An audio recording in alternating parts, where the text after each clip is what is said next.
We are going to continue on our teaching, overcoming attacks on your dream. Overcoming attacks on your dream. So we are going to be considering the life of Joseph. Last week I said dreams, vision, or purpose will be used interchangeably. Dreams, purpose, and vision will be used interchangeably. So now, what we are going to be focusing this morning is the strategy of the devil against dreams, or strategy of the devil against vision or against purpose. Throughout the Bible, the devil has used various strategies to capture people. For example, what is used for Adam and Eve was deception. What he used for Samson was seduction. Now, for Joseph, he used another strategy, and that is what we want to be focusing on today. So, this teaching, we are focusing on is applicable to the life of Joseph, and we can learn a lot from it so that we will not fall into the trap of the devil. Now, I want to use this analogy. In a game, in a soccer game, we have 11 players on one side, 11 players on the other side, with their technical crew, with the aim of playing together, so a winner will be decided. The first 45 minutes and the second 45 minutes. And if there is no winner, no goal, they go to extra time. After extra time, they go to penalties. But if there is a star player on the field that could do maximum damage to the opposing team, the other technical team and the coaching crew will strategize to stop that player, to finish him off, so that he will not be able to score against them.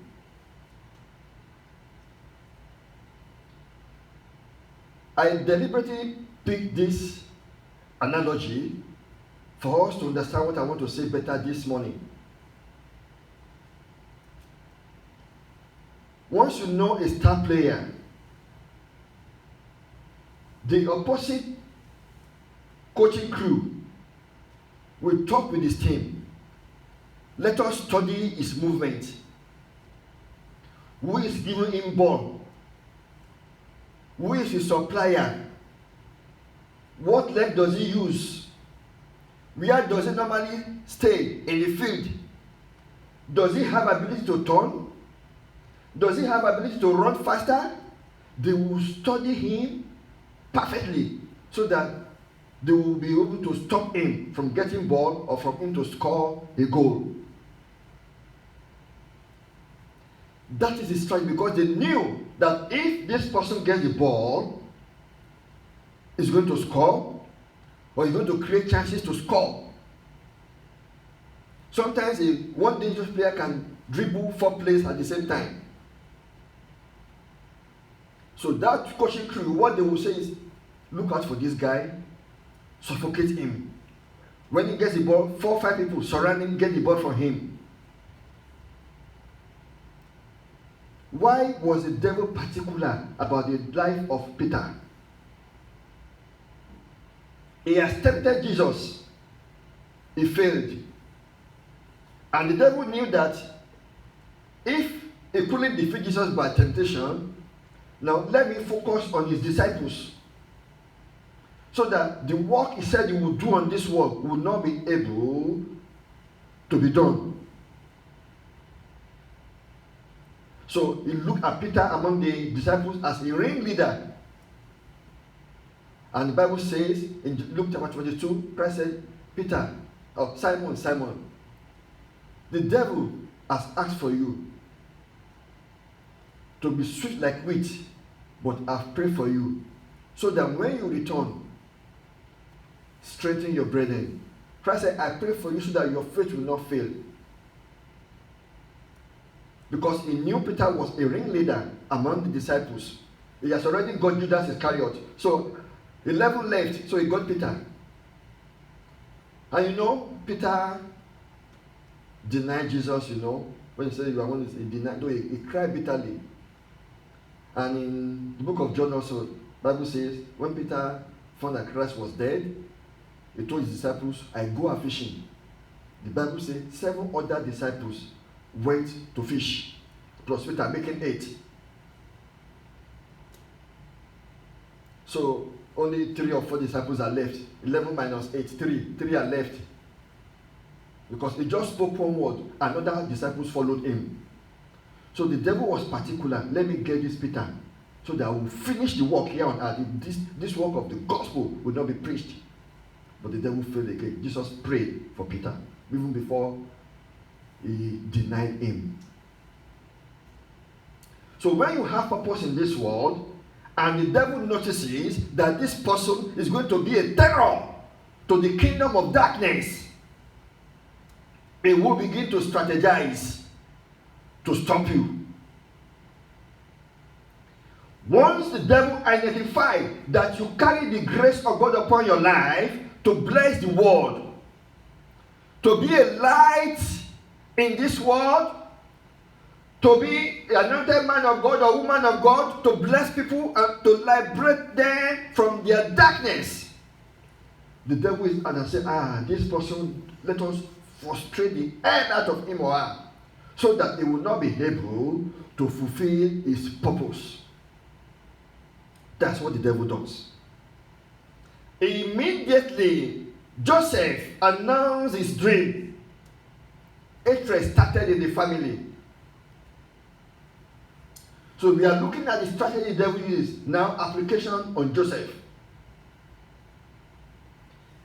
Now, number 1 is hostility. Hostility is that the plan to create fear. The Bible says in Genesis 37 verses 8 and 11, and his brethren said to him, shall thou indeed reign over us, or shall thou indeed have dominion over us? And they hated him yet the more for his dreams and for his words. And his brethren envied him, but his father observed the saying. Look at verse 11. His brother envied him. James 3:16 says, where there is envy and strife, there will be confusion and every evil work. So when you see envy and strife, confusion will be there. Every evil work will be there, according to James chapter 3 verse 16. Joseph was living in a family where his brothers hated him. He was living in a family where he was facing hostility because of his dream. Home is supposed to be a place of refuge. Even if outsider hates you, you know that when you get home, you will feel loved. You will have sense of belonging because you are at home with your people, with your dad, with your brothers and sisters. But alas for Joseph, he was hated and they were hostile to him because of his dreams. The strategy of the devil. The aim was to create fear. The aim was to make him uncomfortable, to distract him and to finish him off. And what is fear? Fear is false evidence appearing real. When the devil wants to strike a man, the first thing he will do is to send fear. He will send the spirit of fear out. No, to do what? to incapacitate the person. Even though you are carrying weapons. For example, you know the Bible. You know the blood of Jesus. You know the name of Jesus. You know the word of God. When you are too fearful, you will not even be able to use the weapons at your disposal. He was facing hostility with the aim of putting fear in him. Just to finish him off. But thank God he passed the test. His father called him. Go, your brothers are taking care of the flocks in Shechem. Go and look after them. Go check if they are okay. Go check the condition of the flock. No, he didn't even argue. He was just freed. Joseph had free mind. He didn't what they were doing to him to bother him. You know, if you are not loved in a family, you know what will happen. No, this will happen for several days. And I perceive maybe sometimes he will put his sandal on the doorstep. So because they hated him, they will remove it and go and hide it. Maybe sometimes he will try to clean up the floors. They will come to him. You did not do this job perfectly. Get away. They slander him. He tried to wash his clothes. Someone went there and put soil on it and destroy it again. I perceive something like that may have been going on in the family. But those things didn't bother him. The father said, go look for your brother. And he went. He had free mind. The first thing I want you to know is, do not allow fear to capture you. So when people are hostile against you, when they are hostile to you, my brother and sister, do not be fearful at all. It's one of the strategies of the enemy to instill fear into you. And the Bible says that God has not given us the spirit of fear, but of power, of love, and of sound mind. In 2 Timothy 1:7. And Proverbs 28 verse 1, the Bible says, the wicked flee, no one pursues. But the righteous are bold as a lion. No fear at all. Number two, the devil uses. Now we are looking at life of Joseph as an example. Pit, an intent to kill. They put him in the pit with an intent to finish him off, to kill him. Let's read Genesis 37, 19 to 20. And they said to one another, behold, this dreamer cometh. Come now, therefore, and let us slay him. That was the intention. Let us kill him. They are the same blood, the same household, same father, though not the same mother. Let us slay him and cast him into some pit. And we will say, some evil beasts have devoured him. And we shall see what will become of his dream. Can you see clearly? He said, we shall see what will become of his dream. Do you want to rule over us? Do you want to reign over us? We shall see what will happen to your dream. Let us slay him and cast him to some pit. A pit is a picture of grave. Whenever you read pit in the Bible, it's a picture of grave and a picture of trap, with an intent to kill or destroy. The devil has no other ministry than to steal, to kill, and to destroy. John chapter 10, verse 10. They said, we will see what will become of your dream. So when you kill a dreamer, the dream ends with him. That's the end of that dream. When you put an end to the life of the person who carried God's purpose upon his life, then that is the end of that purpose. Unable to fulfill, chapters closed. To kill. No wonder so many people died mysteriously. They said, but he wasn't sick. It was ill and hearty. Actually, we talked 5 minutes ago. And he just slumped and died. Bam! Just like that. With no medical condition, no medical history. Someone would just walk and die. I've had cases of those people who had terrible nightmare. Being bitten by a snake in the dream, or someone shot them in the dream with arrow or gun, and within 3 days and they died. They saw the glory upon them, and the enemy finished their life. So for us to be alive today, we should be thanking God. Devil is not happy with our lives. Especially when you are found in Christ, when you are a child of God, devil is not happy with you because he knows that you are saved. He knows that you will be able to fulfill your purpose in this world. In the Bible speaks about David.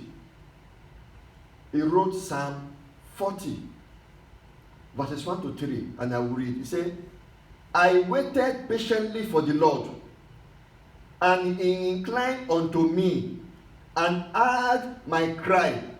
He brought me also out of the horrible pit, out of the miry clay, and set my feet upon a rock, and established my goings.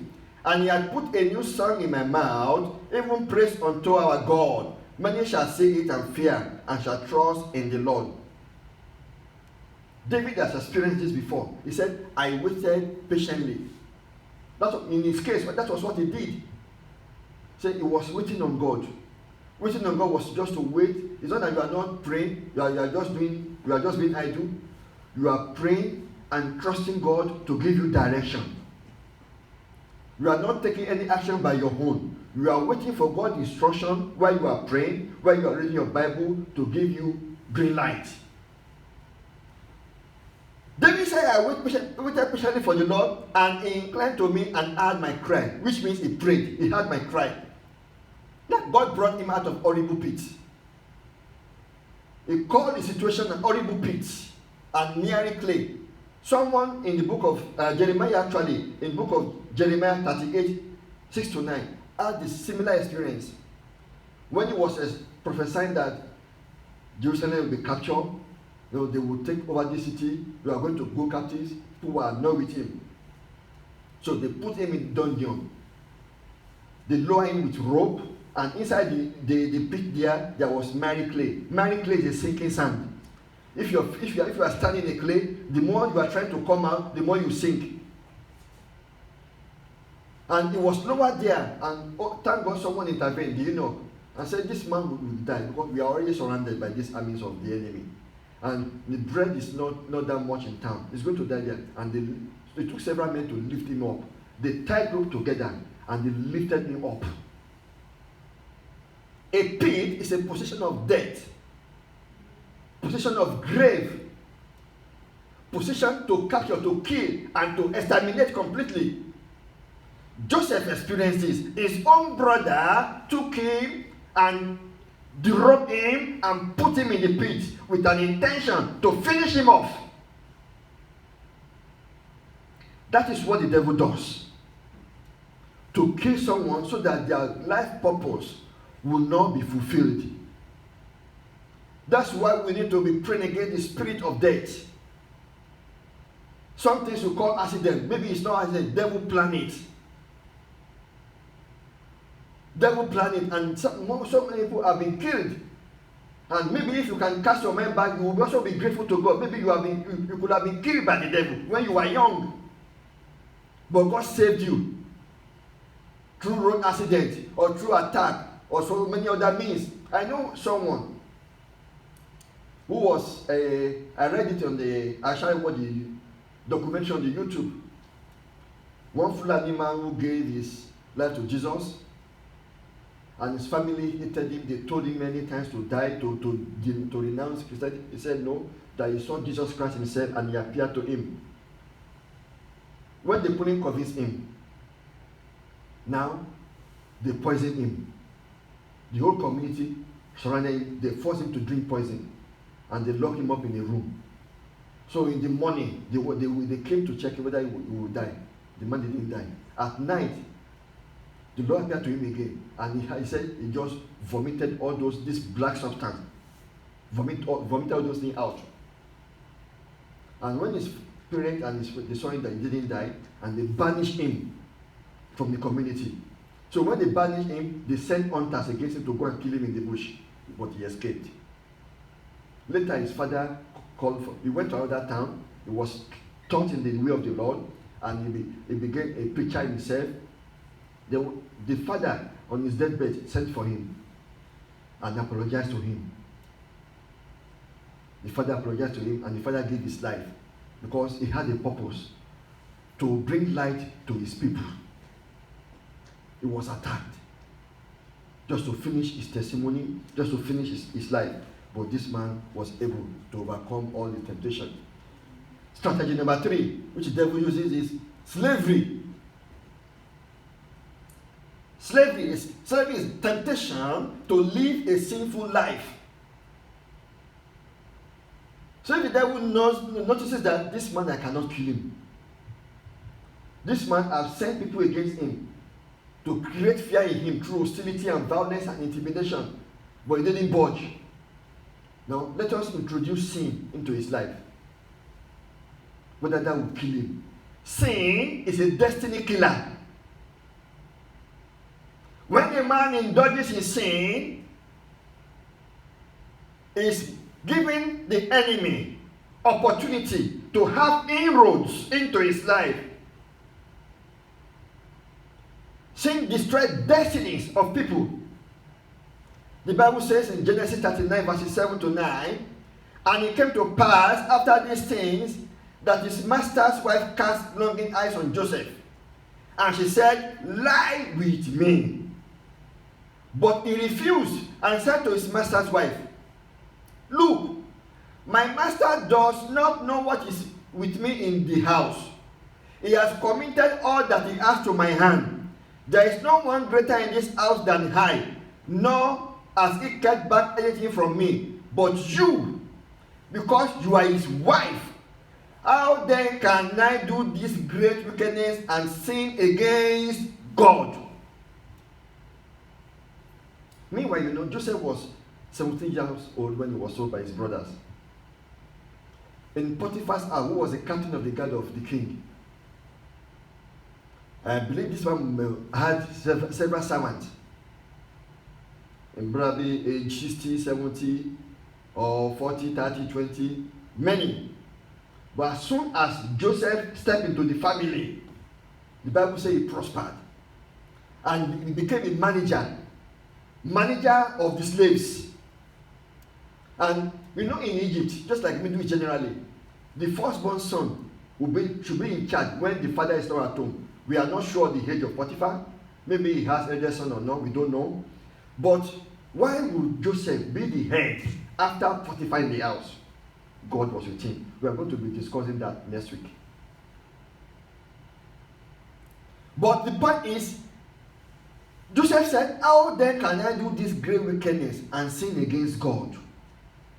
Joseph saw it as sin. If he had fallen to that temptation, maybe that would have finished his dream. That would have ended his ministry, or to be the prime minister in Egypt after Pharaoh, second in command to Pharaoh. But it passed the test again. Slavery is temptation to live a sinful life. The Bible says in John 8:34 to 36 that Jesus answered them, verily, verily, I say unto you, whosoever committed sin is the servant of what? Servant of what? Servant of sin. This is the very words of Jesus Christ. Whosoever is committing sin is a servant of sin. So you are being enslaved to sin. And the servant abide not in the house forever, but the Son abide forever. And if the Son therefore shall make you free, you shall be free indeed. If anybody is sinning deliberately, you are a servant to sin. Some people don't mind. They say, yeah, I need to protect myself. I need to tell a lie. I need to gossip. I need to keep malice. I need to take revenge. I need to do this. I need to do that. As simple as ABC, the Bible says categorically, whosoever committed sin is a servant of sin. And the servant does not abide in the house forever, but the Son does. Apostle Paul explained this also in the book of Romans chapter 6 verse 16. That do you not know that to whom you present yourselves slaves to obey, you are that one slave whom you obey? You are the slave of that person you obey, whether of sin leading to death or of obedience leading to righteousness. Sin leads to death. Sin kills. Sin destroys. What made Samson, who carried great anointing upon his life, to be a grinder of pepper, an entertainer to the Philistines? Because his head was on the lap of Delilah. A great man of God was to be a deliverer of his people. Fumbled, and they took out his eyes, and he began to grind pepper for the Philistines. They were making entertainment out of his life. What would have made David the king, when God said, the man after my own heart, to commit such a crime? He committed adultery with Bathsheba and killed Uriah. And the Bible said, God sent prophet to him. Because you have done this, sword will never depart from your house. You all know what happened after that. There was incest in the family. One son raped his sister. Absalom did a coup against his father. Absalom slept with his concubine openly in the roof. People saw it on the roof. And that was a kind of mark, that was a stain in David's kingship forever. But thank God, God saw him through. He repented. Now, the Bible says clearly that to be carnally minded is death. To be spiritually minded is life and peace. For the carnal man is enmity against God. And he does not submit to God's law, nor indeed can be. So any man who is carnal can never and never please God according to the Bible. If a man is carnal, he can never and never please God. Sin kills and sin destroys lives of people. Joseph was tempted with sin of adultery. He would have had the opportunity to gain favor from Mrs. Potiphar. Maybe that one would have been giving him money. He would have exempted him from certain work, stay in the house. Because this Potiphar was a soldier. He doesn't stay in the house all the time. Just stay with me in the house. We will send all other slaves on errand. He would have been free and join in the house of Potiphar. But Joseph said, this is a sin against God. I can't do this. Even with his own righteousness, he suffered for it. See, so many people today, if you are watching from home, there are so many people today that they have been enslaved to sin. There are some men, they have their own wives and they're chasing girls out there. Adultery and fornication is evil. I know this is not popular today. Anywhere they preach this kind of message, they will hate them. This is the truth. This is the word of God. Adultery and fornication is sin. Stop chasing women out there. You, Mr. Man, listen to the word of God. It's all over, and the people don't want to listen today again. Sin is sin, and sin destroys life. It kills destiny. Joseph would have missed it completely, but God saved him. He was able to do the right thing. Even if he was to suffer, he didn't mind. He suffered for it. He was sent to prison. Yeah, that's okay. But he did not allow his destiny to be taken away from him.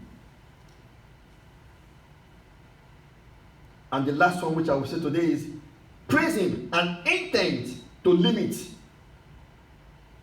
To limit. And I read from Genesis 39, 19 to 20. So it was, when his master heard the words which his wife spoke to him, saying, your servant did to me after this manner, that his anger was aroused. Then Joseph's master took him and put him into the prison, a place where the king's prisoners were confined, and he was there in the prison. Prison is a picture of confinement, a place of limit, where they set a scale. Yeah, you can't go beyond this level. It's a stage where they say, no, you can't rise above this. We are going to finish you off.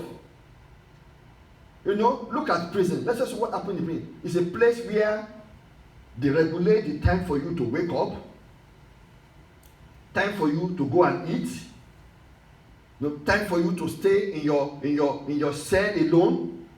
You are not socializing. You are not talking to anybody. What is going on the outside world, you don't know nothing about it. You are just incapacitated somehow. You have been confined somehow. No growth, no development, no next level. Confinement, setting of limits. There are so many people that the devil has placed limit on their lives. That I know there are so many cases that I heard that people don't rise above certain level in a family. You see the whole family, everyone born wretched.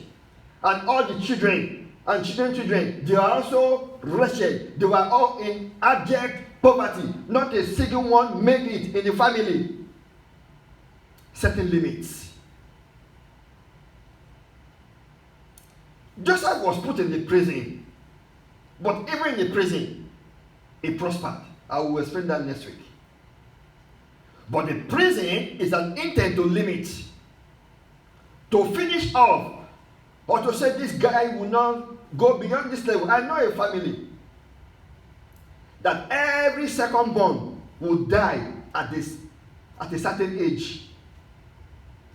When they reach this age, I don't want to mention because the person might be listening or watch this.